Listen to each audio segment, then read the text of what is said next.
Speaker, বহুদিন পরে আমরা ক্ষুদ্র শিক্ষা কমিশনের জায়গায় আমরা 2010 সালে জাতীয় শিক্ষানীতি প্রণয়ন করেছিলাম, কিন্তু গত 8 বছরে সেই শিক্ষানীতি বাস্তবায়ন হয় নাই। স্পিকার, আমরা বরঞ্চ উল্টো দেখেছি যে আজকে আমাদের পাঠ্যক্রমগুলোকে আজকে ধর্মীয়করণ করার প্রচেষ্টা তেঁতুল হুজুরের আবদারে সেটা করা হয়েছে। সেখানে কুসুম কুমারী সেই আমাদের ছেলে আমাদের দেশে কবে সেই ছেলে হবে, কথায় না বড় হয়ে কাজে বড় হবে, এই কবিতা রবীন্দ্রনাথের কবিতা, দ্বিজেন্দ্রলাল, এগুলো সব অবস্থিত হয়েছে। হয়তো এরপরে আমাদেরকে নজরুল ইসলামের সেই কবিতা পাকিস্তান আমলের মতন তাকে মুসলমানিত্ব দিয়ে আজকে সজীব করিব মহাশ্মশানকে, সজীব করিব গোরস্থান, এই কথা আমাদেরকে আবৃত্তি করতে হবে বলে মনে হচ্ছে। স্পিকার, তেঁতুল হুজুরের দল মাননীয় প্রধানমন্ত্রীকে আজকে কওমি জননী উপাধি দিয়েছেন। কওমি শিক্ষা ব্যবস্থাকে মূলধারায় নিয়ে আসার জন্য মাননীয় প্রধানমন্ত্রীর উদ্যোগকে আমি সাধুবাদ জানাই। কিন্তু স্পিকার, এ ব্যাপারে যদি সতর্ক না হই তাহলে বুঝতে হবে আমরা কোন বীজ বৃক্ষ এখানে আজকে রোপণ করতে চলেছি। স্পিকার, জামাত নির্বীর্য হয়েছে, তাদের নেতারা ফাঁসির কাছে ঝুলেছে, কিন্তু জামাতের রাজনীতি পরাজিত হয় নাই। স্পিকার, জামাত এখন এরদোয়ানের মতন, জামাত এখন মিশরের মুসরির মতন তাদের দলকে নতুন করে সংস্কার করে আজকে নতুনভাবে হাজির করতে যাচ্ছে, এবং যদি সেটাও না হয় অন্তত সামাজিক কর্মকাণ্ড তারা চালিয়ে যেতে আছে। আর এই সুযোগটা নিয়ে হেফাজতের নেতৃত্বে মোল্লাতন্ত্র আজকে দেশ দখল করতে বেঁচে উঠেছে।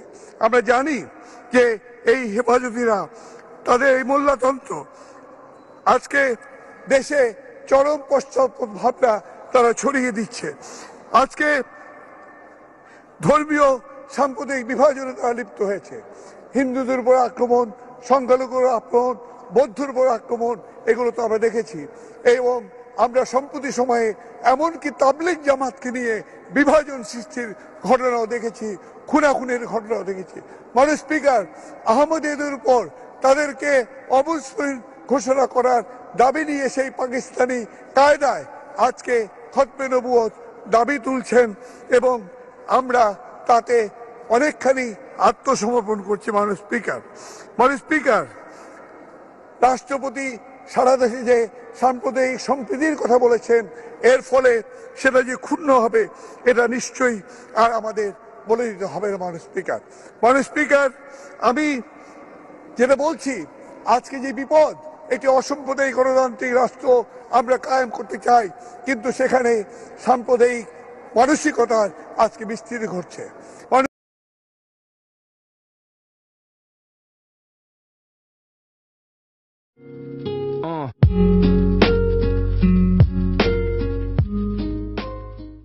মাননীয় সদস্য জনাব কাজী ফিরোজ রশিদ, ঢাকা ৬ কে তার বক্তব্য রাখার আহ্বান জানাচ্ছি। বিসমিল্লাহির রহমানির রহিম। মাননীয় স্পিকার, আপনাকে ধন্যবাদ।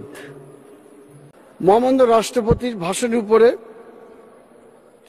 সংসদে বিস্তর আলোচনা হয়েছে, আমরা শেষ পর্যায়ে আছি মাননীয় স্পিকার। কিন্তু আলোচনা করতে গিয়ে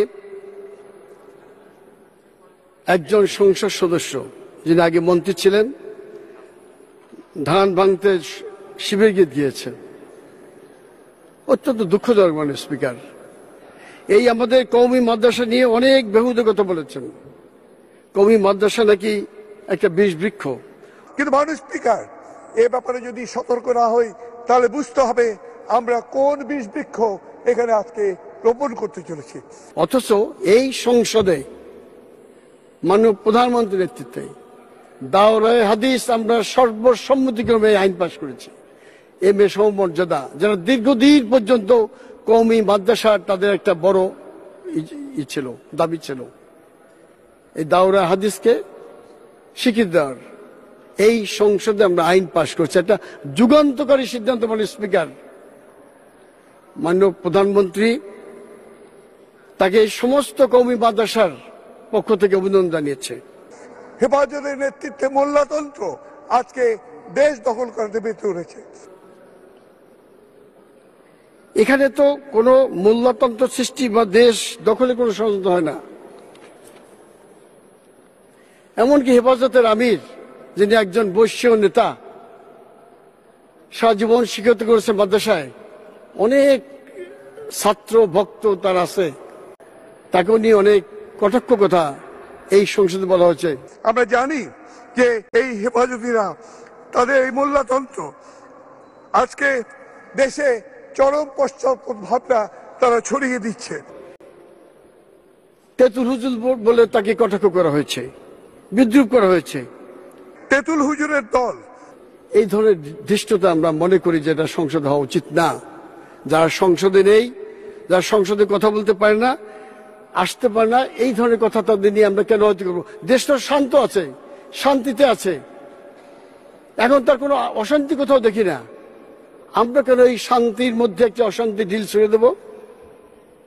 আসলে মাননীয় স্পিকার, কিছু বামপন্থী দিকহারা নেতা আছেন যারা ইসলামের বিরুদ্ধে কথা বলার একটা ফ্যাশন মনে করেন। এইটা বললেই বোধহয় একটা আলট্রা মডার্ন যুগে চলে গেলাম। মানুষ মনে করবে যে আমি সব থেকে বড় একটা বিপ্লবী বামপন্থী কমরেড হয়ে গেলাম। এখানে 20,000 আমাদের কওমি মাদ্রাসা আছে এবং 20 লক্ষ ছাত্র এখানে কোরআন হাদিস নিয়ে লেখাপড়া করে। তারা একটা কঠিন ইসলামিক ধর্ম অনুশাসনের মধ্যে তাদের চলতে হয়। রাত 3:30টার সময় প্রথম তাদের উঠতে হয়। প্রথম তারা তাহাজ্জুদের নামাজ পড়ে, তারপর তারা কোরআন শরীফ মুখস্থ করা শুরু করে, হেফজ করা শুরু করে, তারপরে তাদেরকে সবক দিতে হয়, ওই পড়া দিতে হয়।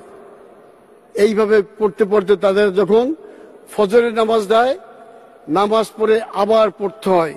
সেই পড়াকে বলে 7 সবক, অর্থাৎ আম্মুক্তার পিছনে শব্দ আম্মুক্তা পড়তে। এইভাবে একটি কঠিন ইসলামিক অনুশাসনের মধ্যে পড়তে হয়। তারা কিন্তু রাত 10টার মধ্যে ঘুমিয়ে পড়ে। সারা রাত জেগে মোবাইলে ফেসবুক চালানো অথবা কোনো টিভি, কম্পিউটার বা চ্যানেল তারা চালাতে পারে না। ঘুম থেকে জেগে কখনো মাদ্রাসা, কওমি মাদ্রাসার ছেলেরা এই ঘি মাখন রুটি পাড়াটা খেয়ে স্কুল কলেজে যায় না, যা জোটে তাই খায়। কিন্তু মাননীয় স্পিকার, একটি কথা বলতে চাই, এই যে কওমি মাদ্রাসা, এখানে কিন্তু কখনো মাদক, ইয়াবা, ফেন্সিডিল অথবা গাঁজা এখানে নিষিদ্ধ, হারাম। ধূমপান নিষিদ্ধ, এখানে কোনো কওমি মাদ্রাসা চলে না। এইগুলো কোথায় চলে? এই যে আমাদের স্কুল, কলেজ, ইউনিভার্সিটি, এখানে দেখেন মাননীয় স্পিকার, আজকাল এখানে ঢুকে পড়েছে এই মাদক। বাড়ি ঘরে আমাদের ঢুকে পড়েছে, কিন্তু কোনো কওমি মাদ্রাসা ঢুকতে পারে না।